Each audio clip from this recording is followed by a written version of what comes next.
Good evening and welcome.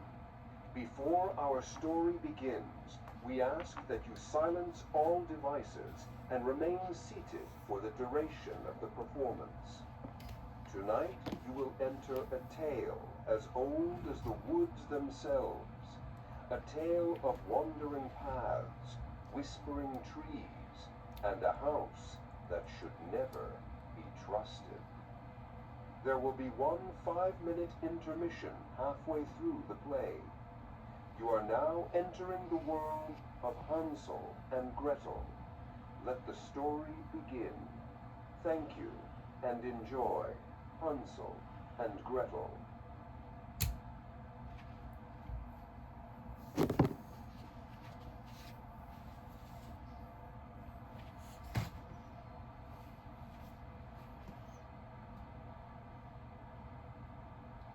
When all the forests and woods in the world were somber, lonely places, full up with strange beings that sang mournful songs in the trees, and most unusual creatures that lived in damp holes and ate toadstools and moss.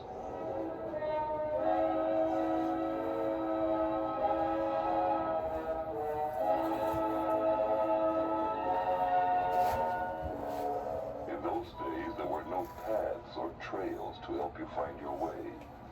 Even if it were in the middle of the afternoon and the sun was shining brightly, it was common for deep parts of the forests to be as black as the darkest night. You could walk just a little distance into a clump of brambles to pick some ferns or wild blackberries, turn around to find your way home, and suddenly not know where you were. Many people who never learned those dangers wandered off, got lost, and were never heard from again.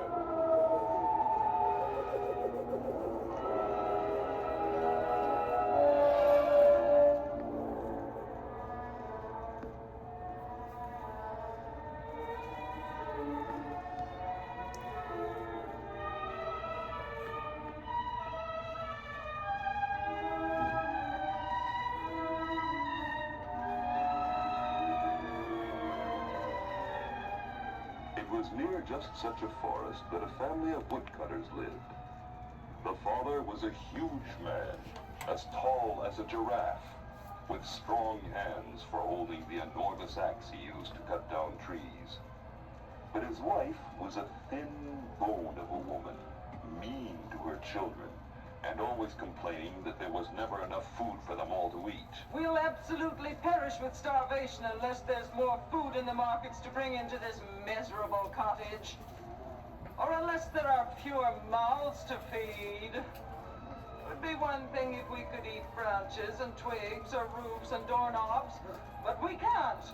And that's all there is to it. Something better be done, husband. Something better be done. Something better be done, husband. Something better be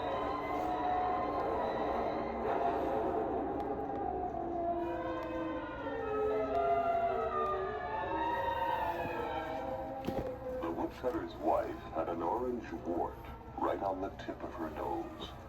And some of the other woodcutters who lived near the forest said she bore a peculiar resemblance to Muzzledork, the scrawny witch of the woods who lured children to her magic house and then ate them up with bat gravy and mushroom mash. Mark my words, that woman looks exactly like a witch. She's up to no good, and that's nothing to be up to. Always complaining about food. Always hungry. And have you seen her orange wart lately? It's actually glowing. And think of her poor children. She feeds them like sparrows. And keeps the rest for herself. No. Yes.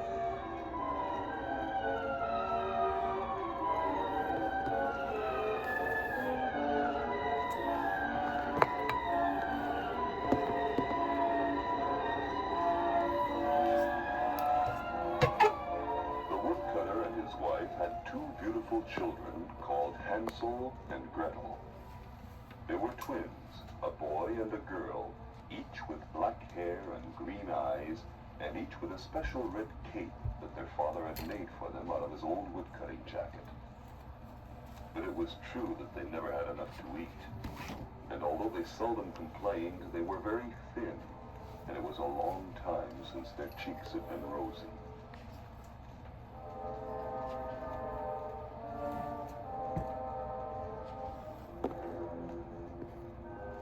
One day, when the markets had no food, the woodcutter's wife sent the children to bed early, and she explained her plan to her worried husband. There's only one thing to be done. One thing. Hansel and Gretel must be sent away to take care of themselves. Otherwise, we'll perish. And I mean absolutely perish. But they're hardly old enough for that. Hansel even has trouble helping me with my work. He is so thin. And Gretel barely has the strength to carry water from the well. How can you possibly expect to feed those two little brats when there's practically nothing here for ourselves? Then we'll do without food and give what there is to the children. They're growing. Who, me? Go without food? Ha! Double ha! Triple ha! Something better be done, husband. Something better be done. Upstairs in their small bedroom, the children had been unable to sleep because it was so early. And since their mother was talking so loudly, they heard every word. Gretel, do you really think they'll send us away? Where could they send us, Hansel? There's only the forest, and they'd never be that cruel. There are bad things in the forest that sing mournful songs in the trees and live on toadstools and moss. Oh, Hansel, don't even talk about it. Gretel, you're right. Good night.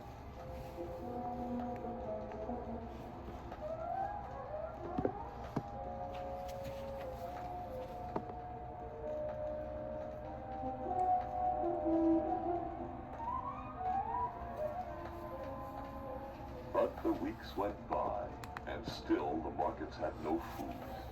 All through the country there was a famine, and even the people who had not been so foolish as to eat everything up at once found themselves without so much as a breakfast cereal or peanut butter or even a box of cookies.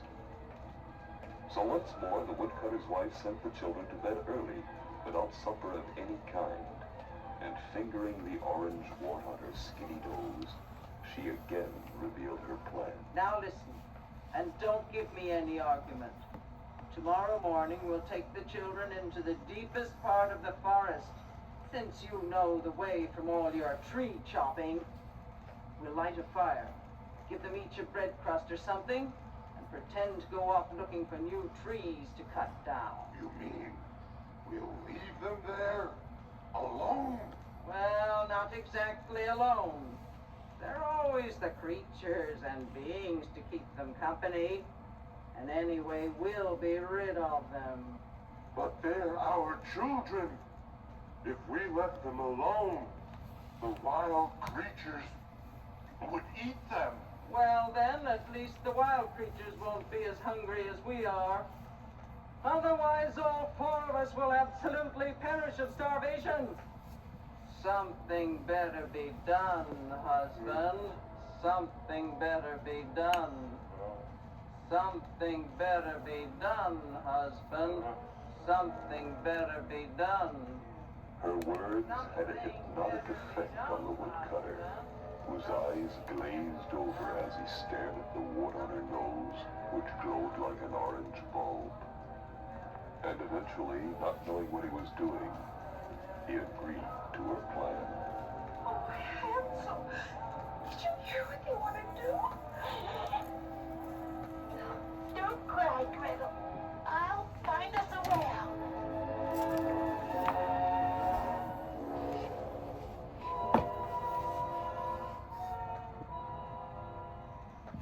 When the entire house was silent and the lamps were out, and only the crickets could be heard in the night, Hansel got out of bed, put on his red cape, and climbed down the drain pipe from outside their small bedroom window. The moon was shining brightly, and the white pebbles around the house were as bright as peppermint candies. He wandered about, picking up as many pebbles as he could hold, stuffing them into all his pockets, and then he climbed back upstairs again. Hansel, oh, where have you been, Hansel? It's one thing to be scared about tomorrow together, but alone it's awful. Now I told you not to worry. Everything's gonna be fine. And tomorrow night, instead of being in some dark, scary place, we're gonna be right back here in bed. Good night.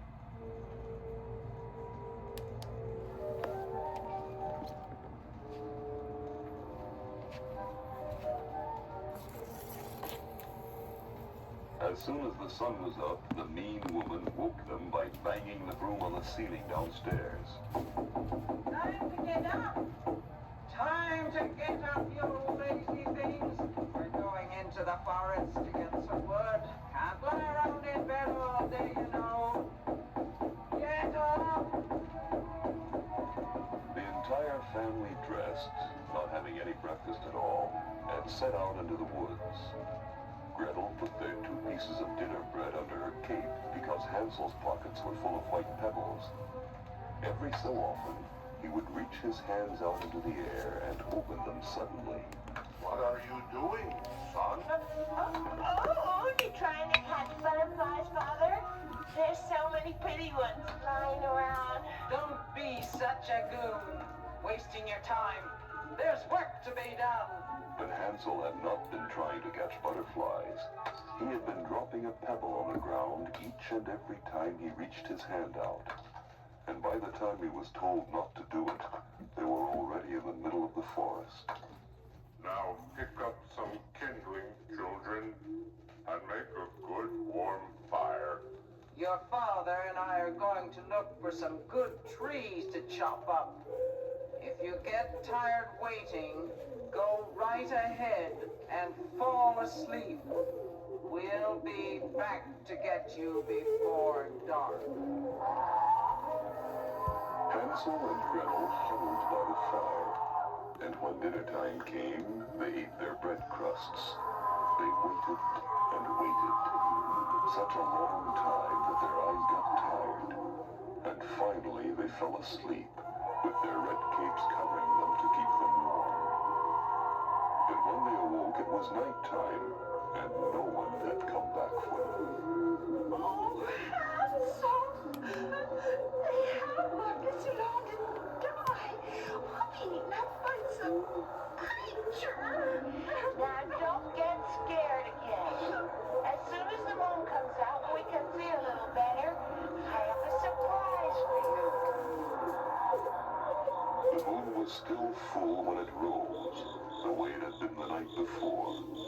And Hansel took his twin sister's hand and they walked on and on, their path guided by the pebbles which were as bright as peppermint candy. They walked on and on through the night, and just at daybreak, when the sun was rising in the east and the morning birds were singing, they were back at their father's house.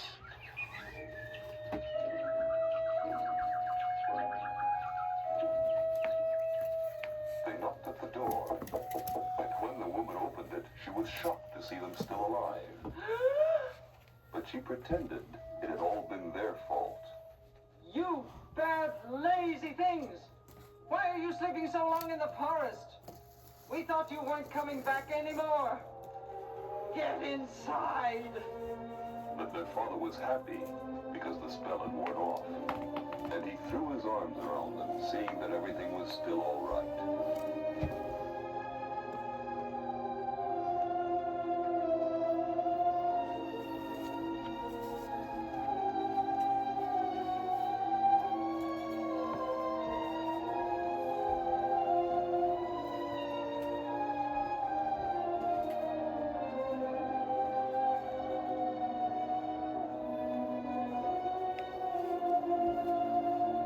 Yet that very evening, the wicked woman again sent them to bed early, and she took the woodcutter aside in the kitchen.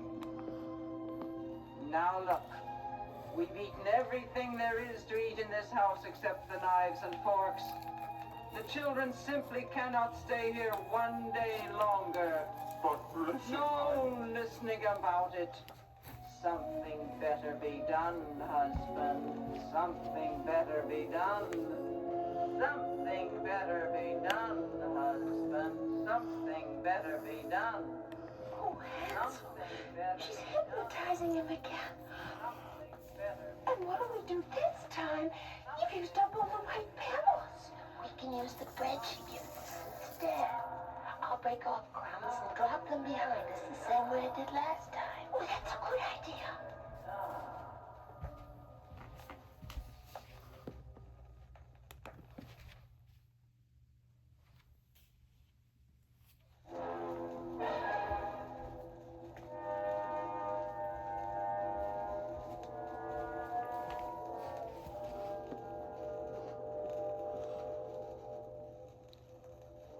So the following morning, the woman made the twins get up.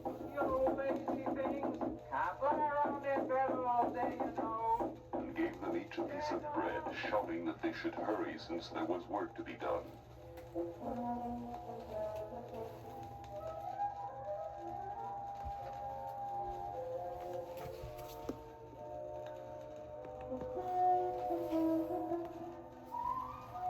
On the way through the forest, which was deeper and darker than it had ever seemed before, Hansel crumpled the crusts in his pocket and stopped every so often to throw a crumb on the ground. what are you doing, son? Waving to the squirrels, Father. They look so happy today. You little goon. There are no squirrels in this forest. They'd be too afraid. But by the time she had told him, they were already at the clearing where the fire was to be built. Now stay here. And go to sleep again if you want to. But don't go anywhere until we come back for you. There are beings and creatures in the woods.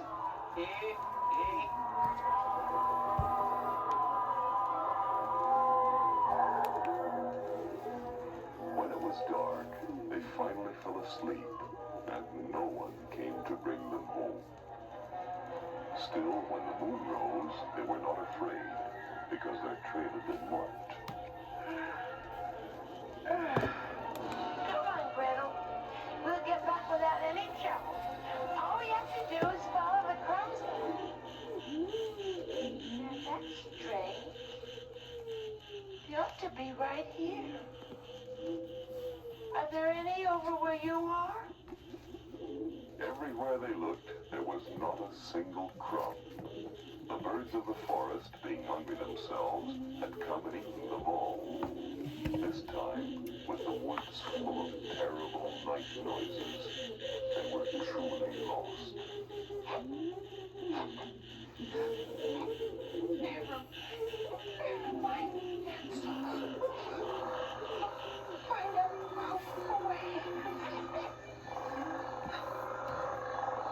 All through that night, they wandered in circles, and the following day they did the same, from sunrise until it was dark again.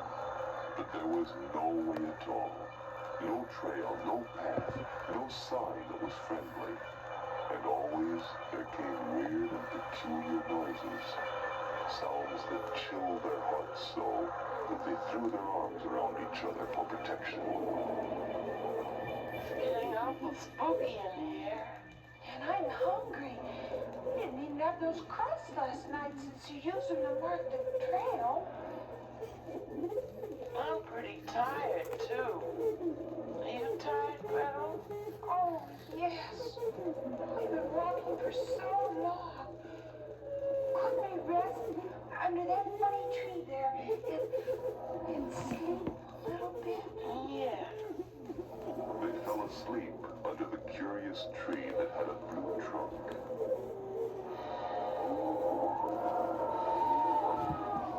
And when they awoke in the morning, there was a strange being singing a mournful song in the branches.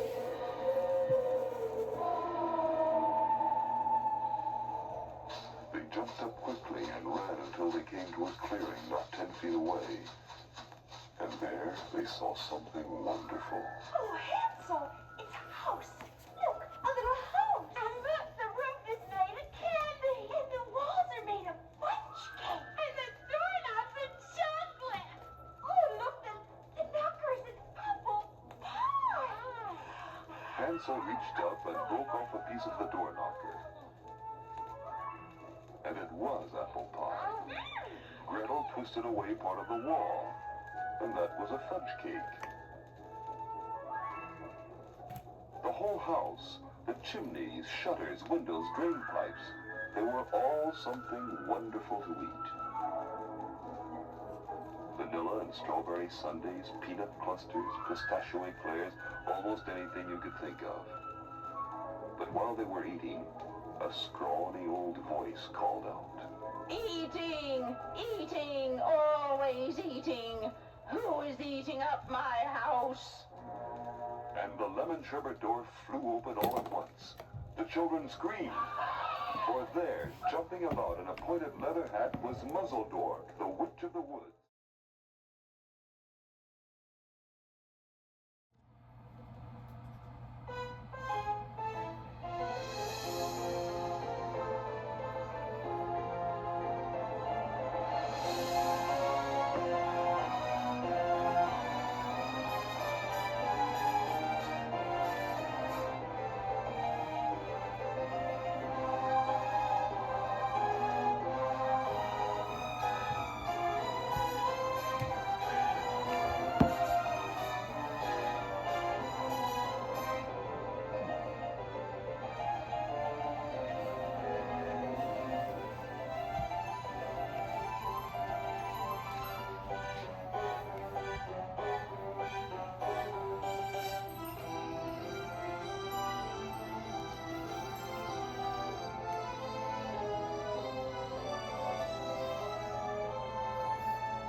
She was tall and skinny, with hands like the claws of a crab, and a big orange wart on her nose.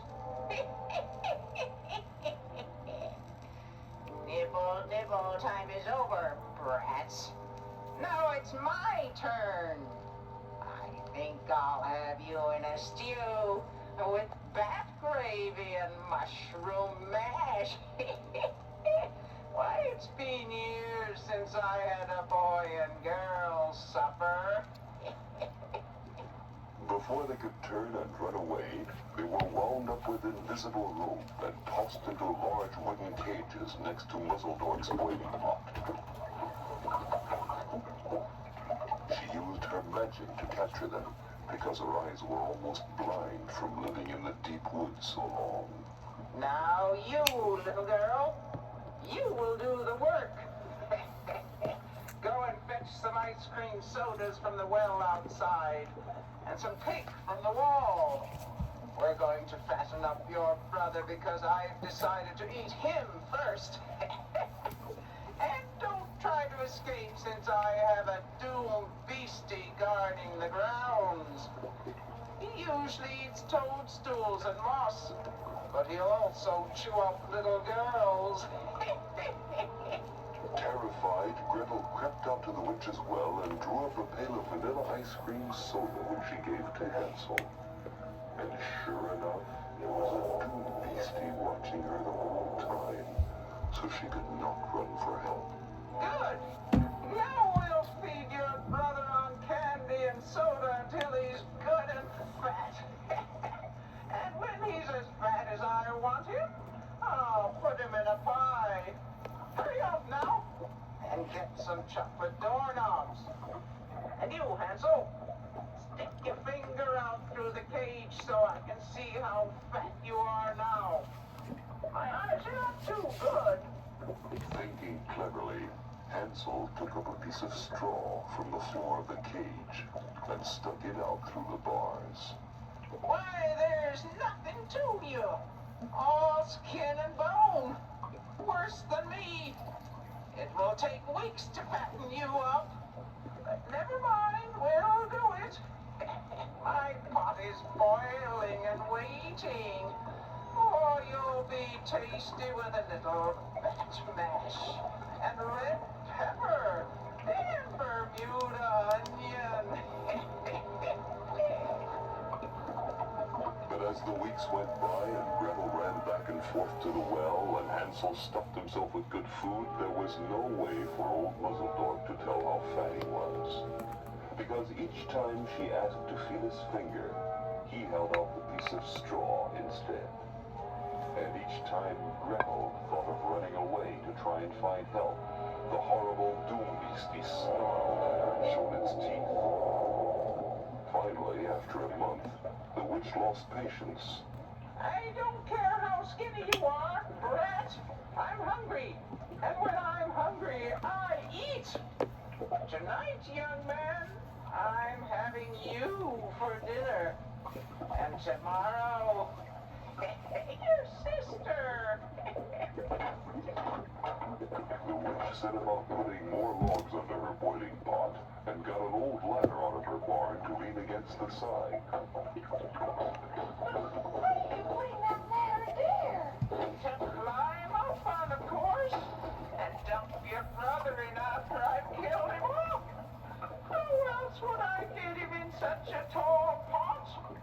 Gretel realized this was her only chance to save her brother and herself, so she laughed and pointed at the ladder. Why, that silly old thing won't hold your weight and Hansel's.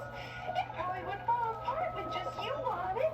And then you'd never get to have any little boy stew with your silly back gravy or whatever it is. It had better be strong enough, or you'll make me a new one. With that, Muzzledog climbed the ladder to test it, and when she was high enough, Gretel ran forward, grabbed the bottom rungs, and tipped the whole thing up, dumping the witch into her own boiling pot. There was a great hissing splash, and a drip of wet blood.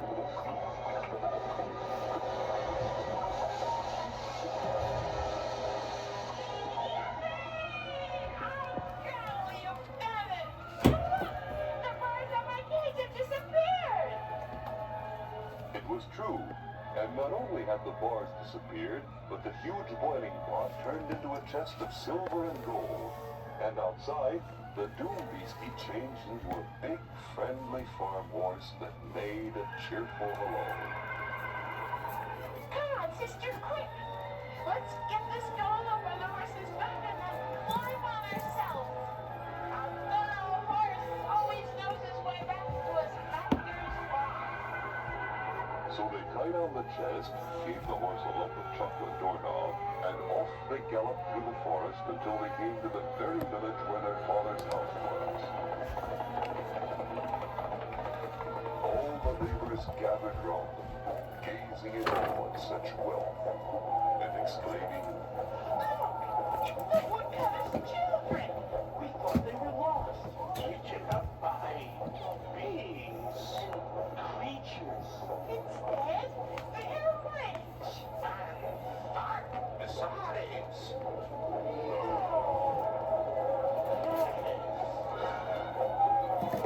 Through all the commotion, the children could hardly get through the crowd.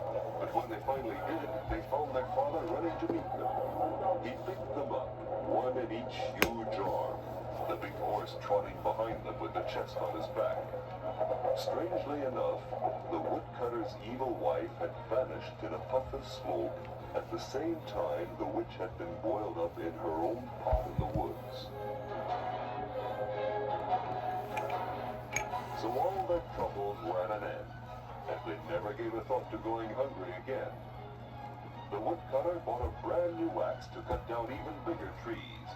The children had hot fudge sundaes whenever they wanted, and the big happy horse, as a reward, got a lifetime supply of chocolate doorknobs.